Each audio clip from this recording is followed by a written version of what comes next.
Time to elevate.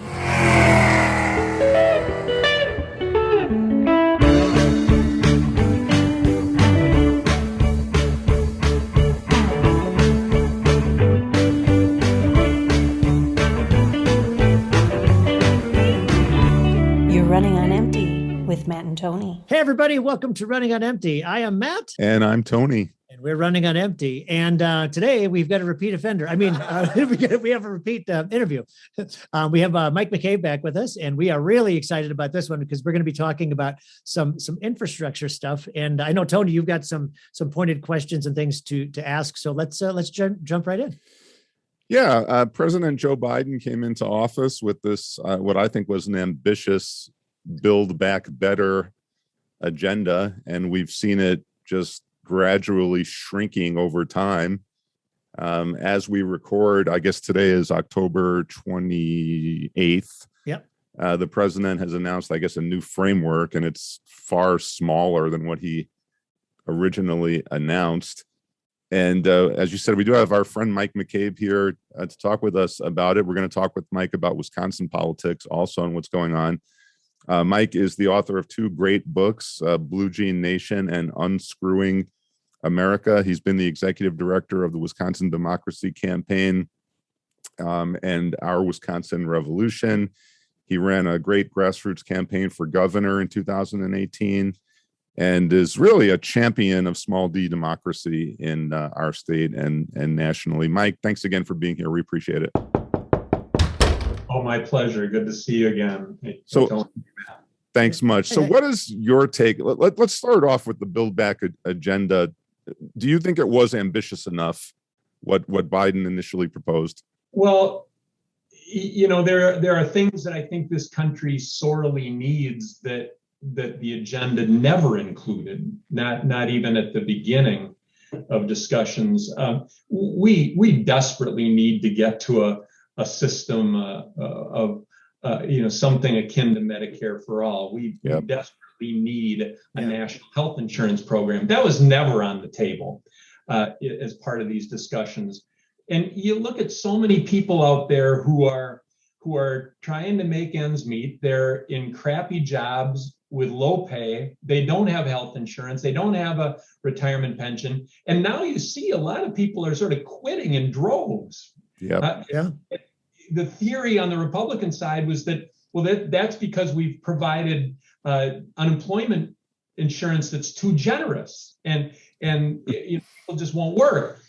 Well, as they started to curtail that unemployment compensation, more people were quitting. And it's because they're in low pay work. They don't have health insurance there. And so they've made some decisions about rearranging life priorities and rearranging living arrangements and decisions are being made. It's as if workers are striking all across the country, just not as a collective act. They're not doing it through unions. They're just acting. They're striking.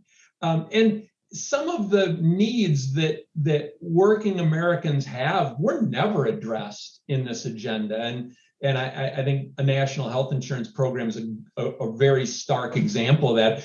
But, then by the same token, the way I look at it is that if you decide that you want to accomplish certain aims and you propose $3 trillion worth of spending over the next 10 years, I think the assumption is always going to be you're not going to get everything you ask for. Right. So it doesn't necessarily trouble me that the price tag ends up being 2 trillion or 1.75 trillion when all is said and done, because anybody who's a smart negotiator isn't going to say we really need to make something around $1.5 trillion or $2 trillion worth of investments over the next 10 years, and then starts out the negotiations asking for that. They're going to ask for way more. Right. So that's not part of the process that troubles me. The only thing that bothers me is that we're leaving really pressing needs unaddressed. Well, Mike, what has been the role? You've talked a lot about the role of big money in politics over the years, right? So as the debate, so-called debate, if that's what it's been, over Build Back Better has gone on, apparently the no prescription drug relief now that's been cut out of the bill now. Paid family and medical leave is apparently now out of the bill, which I think is absolutely shameful. Yeah. Free community college is now out of the bill. Adding vision and dental to Medicare is now out of the bill, apparently. No raise in the corporate tax rate. Right. So they took that out. No raise in the individual top income tax rate, and no new taxes on billionaires. So all of these things being taken out of the legislation, is this strictly the result of lobbying in Washington? I don't think there's any question that money is talking here, and right. that big money influences are certainly putting a thumb on the scale. But I think in part it also can be in certain elements of the Democratic Party never really being invested in doing these things, but sort of putting it out there more as a negotiating ploy. I don't think what we're experiencing right now is a debate so much as it's a dance. It's a highly choreographed dance that is aimed at probably reaching an outcome that was more or less preordained. I think these lawmakers, they knew where the money was flowing from. They knew which interest would be ticked if they did certain things. They knew perhaps what they could get away with and what they couldn't. They probably had a notion of where all this would end. And it's been this highly choreographed dance to try to make people think that they're interested or serious in addressing certain needs that are being unaddressed. All right. So the so-called moderate Democrats, I call them the corporate Democrats. I mean, people like Joe Manchin of West Virginia and Kyrsten Sinema of Arizona, they are taking a tremendous amount of criticism for, basically halting this legislation in its tracks. But from what you're saying, do you think that Manchin and Sinema are basically taking the hit for a lot of other Democrats who feel the same way? Or are they really the only two holding this up? Well, first, I think one reality that exists that isn't often named is that the Democrats really don't have a majority in the Senate. No. Joe Manchin is a Republican in every way that really matters, but he's a Republican that doesn't really exist anymore on the Republican side. Right. It's one of those Republicans who would occasionally be willing to work with Democrats to get certain things done if it was good for his constituency. And those kind of Republicans have been exterminated on the other side. You see what's going on the Republican side. They are lockstep. They are unanimous in wanting nothing done. And you know that if they had a working majority in the Senate, they'd be taking this as an opportunity to do more deregulation and cut taxes on the rich even more. Absolutely. But Manchin is fundamentally a Republican. He's just the old school kind who is willing to work with Democrats from time to time. But he knows where his bread is buttered. And this does show the immense continued influence of the coal industry. Oh, yeah. Fossil fuel industry as even more broadly. What's going on shows that very clearly. And then also just the power of big money across the spectrum, the power of billionaires, the political power of corporations in general, not just the fossil fuel industry. All of that is very apparent. That's who Joe Manchin really answers to. And to me, that makes him a Republican. But he's at least the kind of Republican that used to be fairly plentiful, both here in Wisconsin and nationally. People who could occasionally work out a deal with some Democrats. He seems willing to do at least that. but he's only going to go so far because again, he knows where his bread is buttered, and he's not going to stand up to the coal industry. He's not going to stand up to wealthy interests. He's going to do their bidding. And that means his role is to try to whittle away. But at least Manchin has been somewhat open about what he'd like to see in legislation, right? He's getting, throwing out the too much debt card.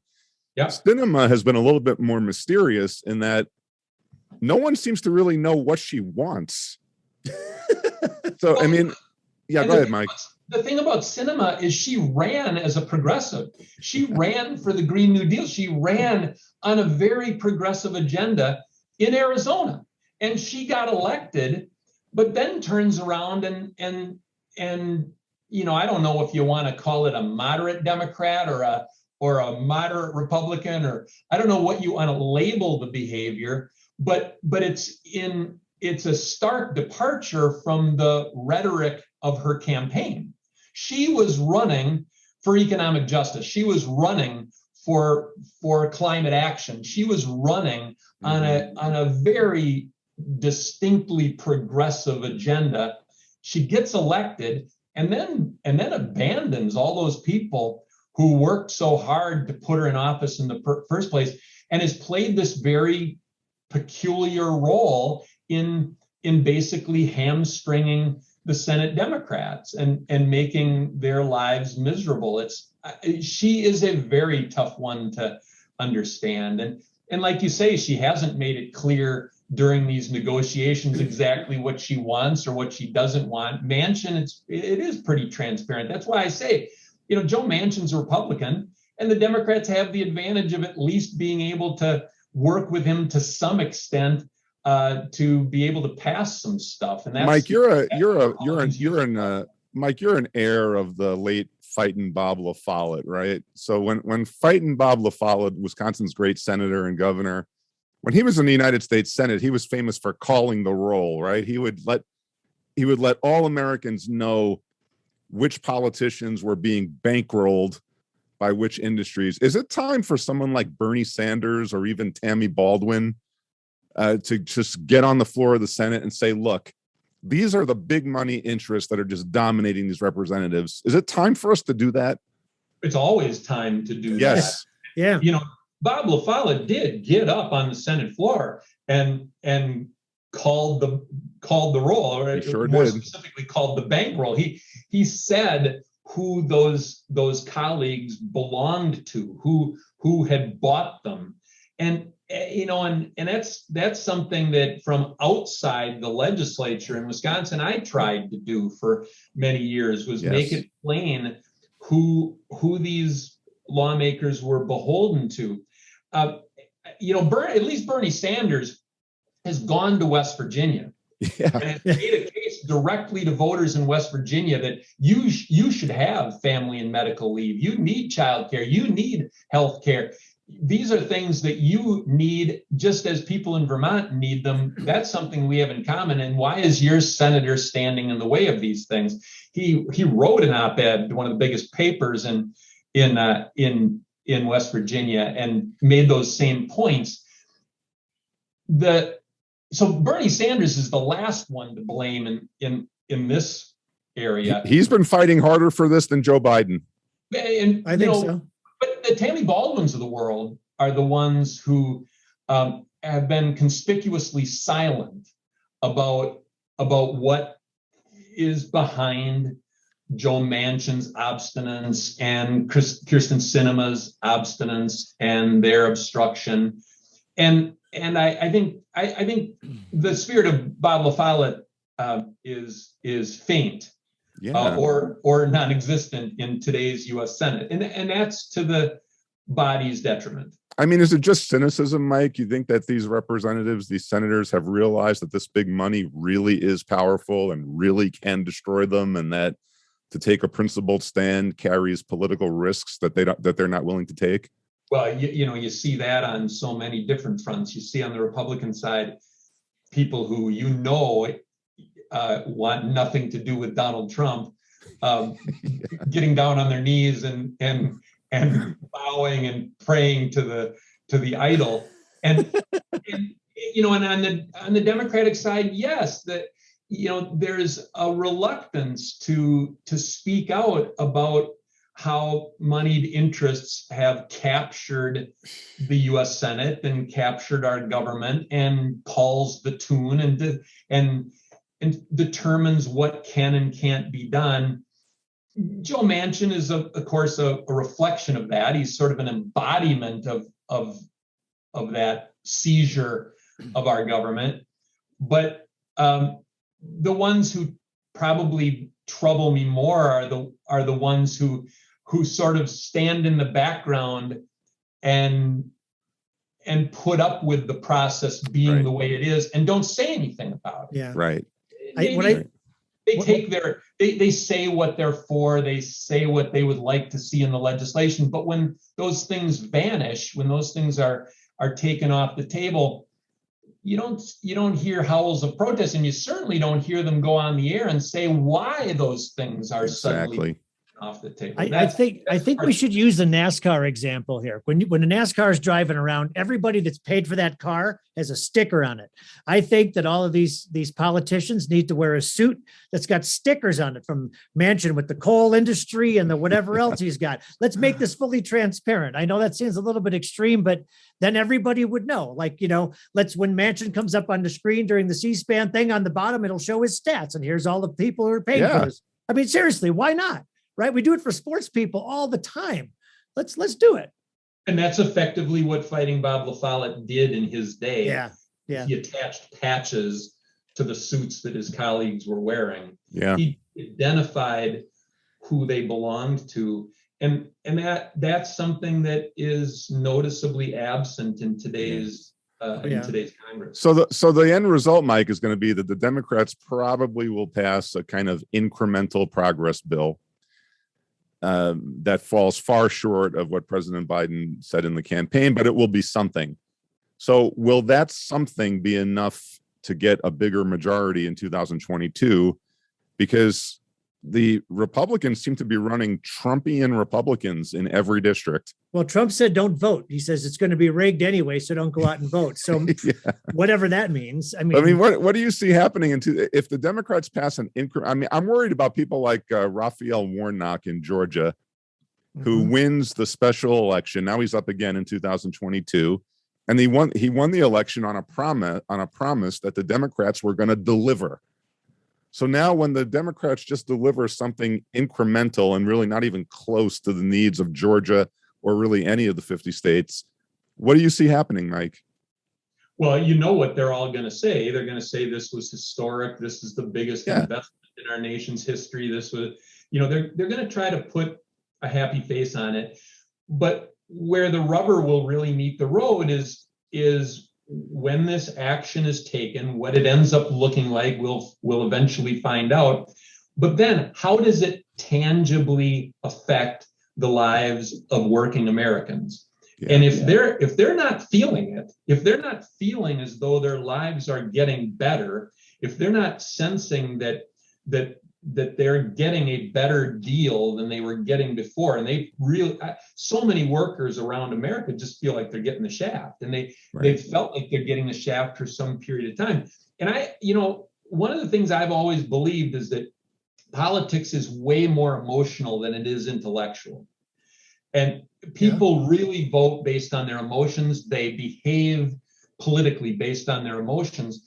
And I think one of the very strong impulses that so many people are feeling across the country is that they would really just like to flip the political establishment the bird. Yeah. Donald Trump is a very large middle finger. And and I think that explains that's the totality of the explanation for his appeal. Absolutely. Across the country is that it is just their way to flip the bird to the political establishment. He embodies that. He personifies that emotion. And if the Democrats deliver half measures and people feel like you really haven't heard us yet, you really don't know what we're experiencing, then all of their attempts to talk about how historic this is and how it's the biggest investment of its kind in our nation's history, is going to fall on deaf ears. I think the Democrats are going to have a devilishly difficult time holding the Senate in 2022. I think they're going to have a difficult time holding the House in 2022. There's a possibility, and I think it's a distinct possibility that the Republicans could wind up with control of both houses of Congress. Now, I think it's going to be nip and tuck. I don't think it's a foregone conclusion that the Democrats are going to lose control of Congress, but I think it's a distinct possibility. They've got some headwinds that they're going to be running into. Well, one thing that you've said over the years, Mike, that I've always referred back to is even when the Republicans lose, they win. Right? And I mean, and that might be a good transition to Wisconsin. So, we have a Democratic governor, Tony Evers. We've got a Republican legislature that to me, I mean, I like Governor Tony Evers. I think he's a genuinely nice guy. But anyone who could look at Wisconsin and say that the Republican Party does not run the state is just delusional. I mean, you for example, said that the Republican budget that Governor Evers ended up signing, you called it fiscally reckless and morally cruel. And you called on Governor Tony Evers, and I agreed with you.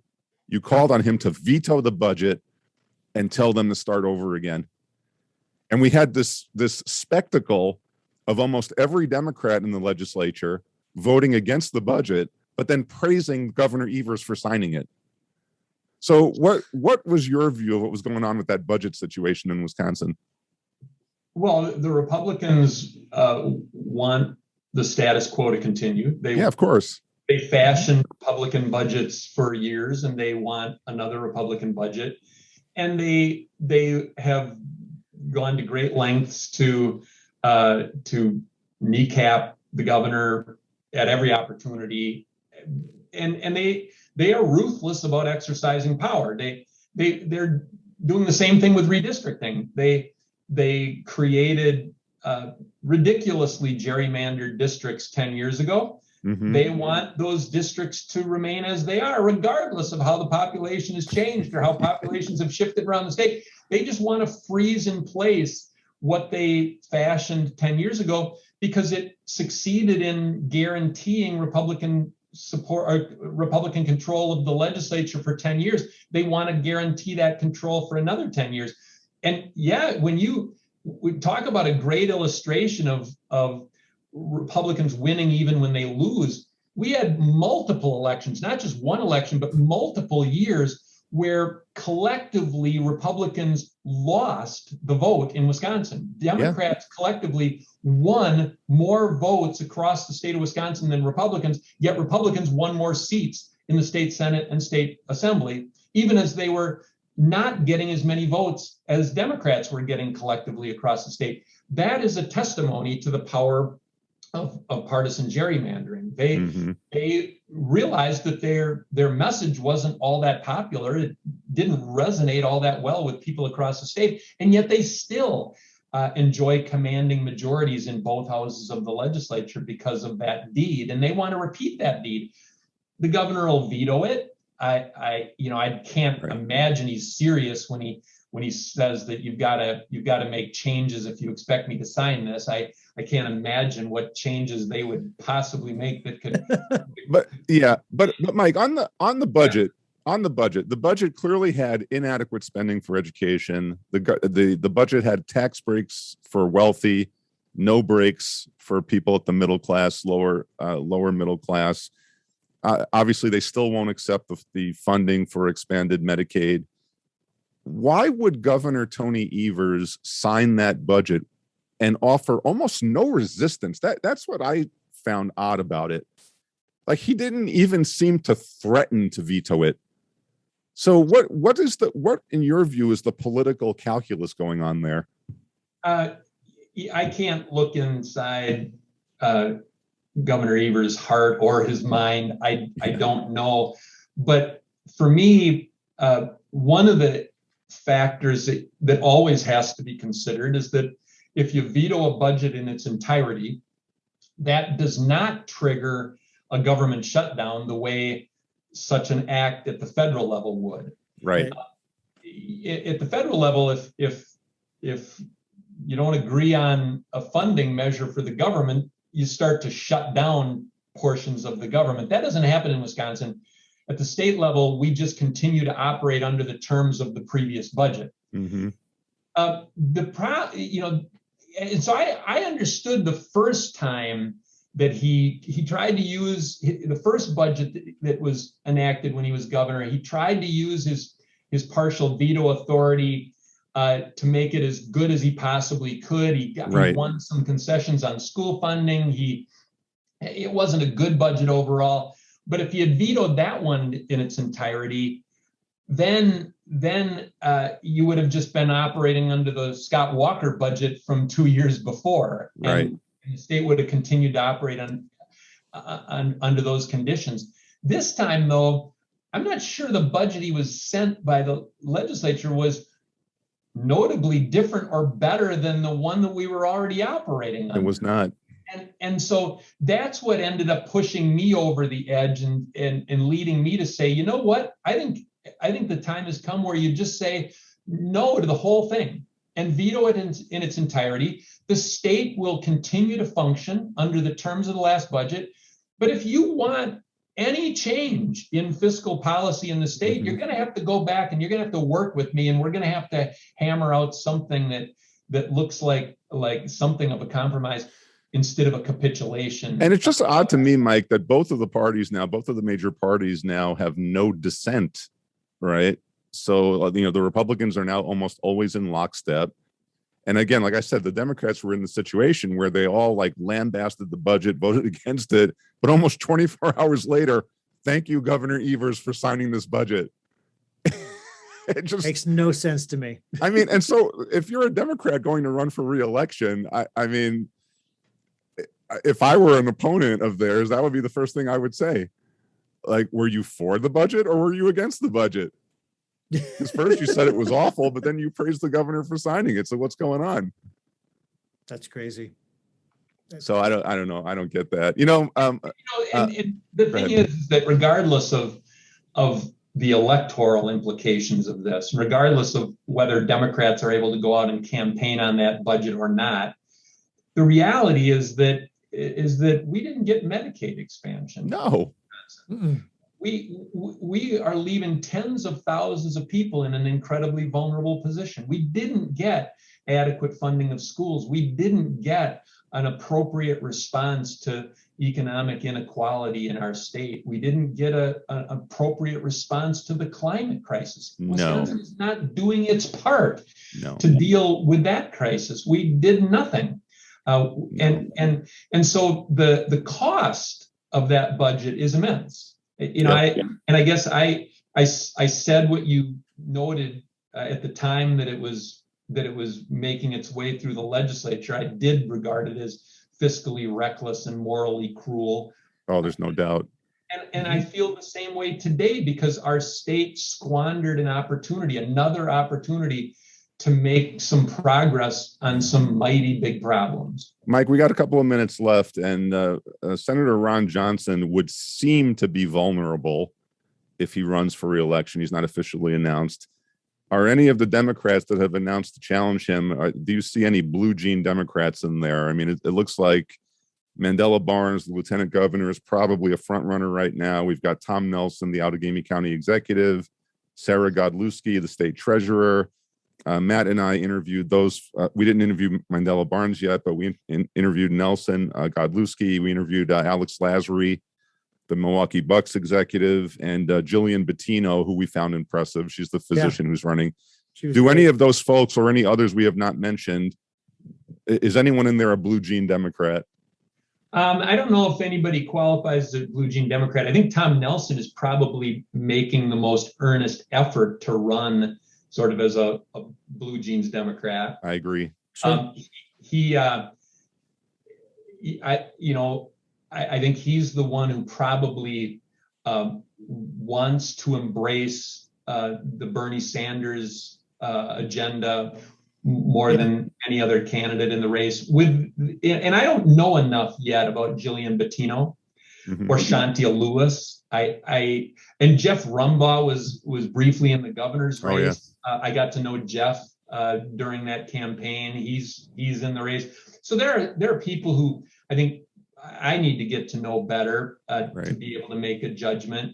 I've known Tom since he was in the state assembly and before he ever became Outagamie County executive, but he probably is the one who seems most comfortable and seems most eager to run as a Blue Jeans Democrat. You got a couple of millionaires in this race, Alex Lasry and Yep. Sarah Godlewski, kind of the Hillary Clinton types in the race, which I don't find very appealing. And then you've got Mandela Barnes, Tom Nelson running more as progressives. And then you've got a lot of other people who I think Right. it remains to be seen whether they can gain traction and even what they stand for. I've got to get to know those candidates better. It's what is it, 9 candidates in the field now? Yeah, at least.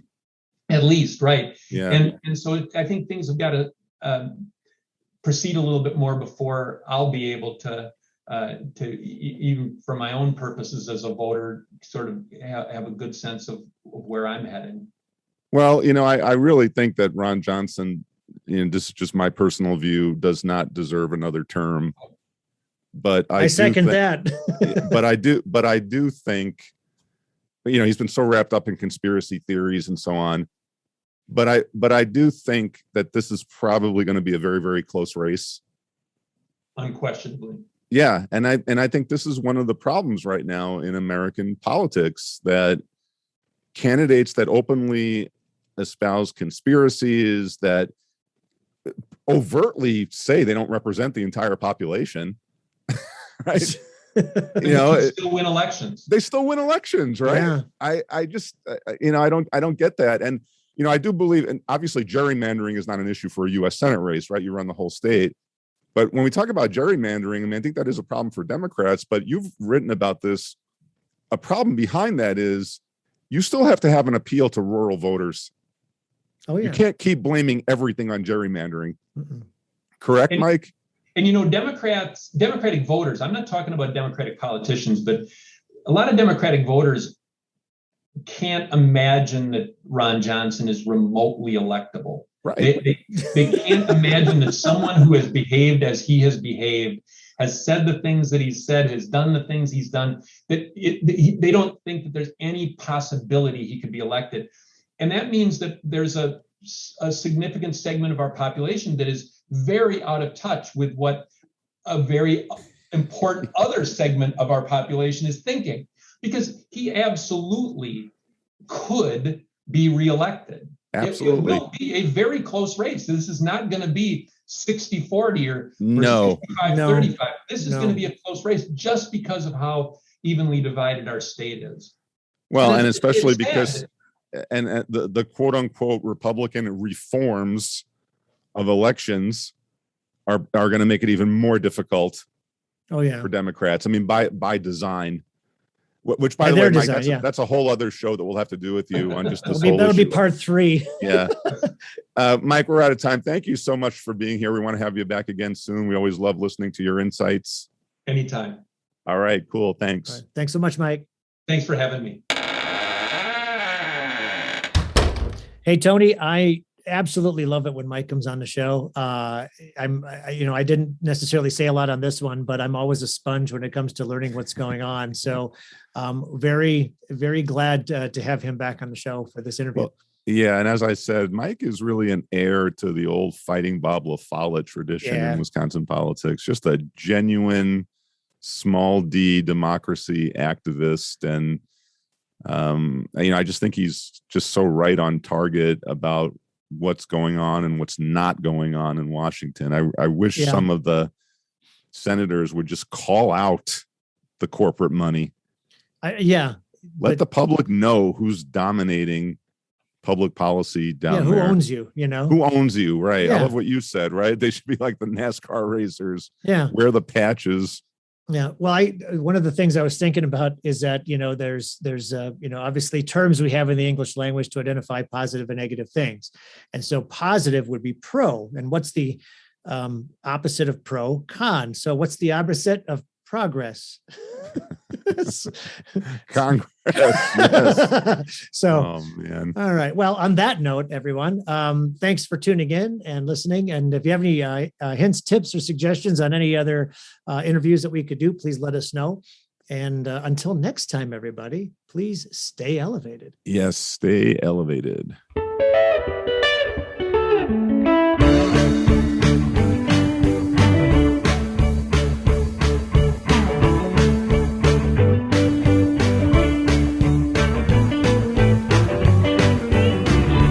You're running on empty with Matt and Tony. What I love about your stuff is that whenever I'm confused about how to frame an issue in a progressive way, I immediately try to find out what you're saying about it.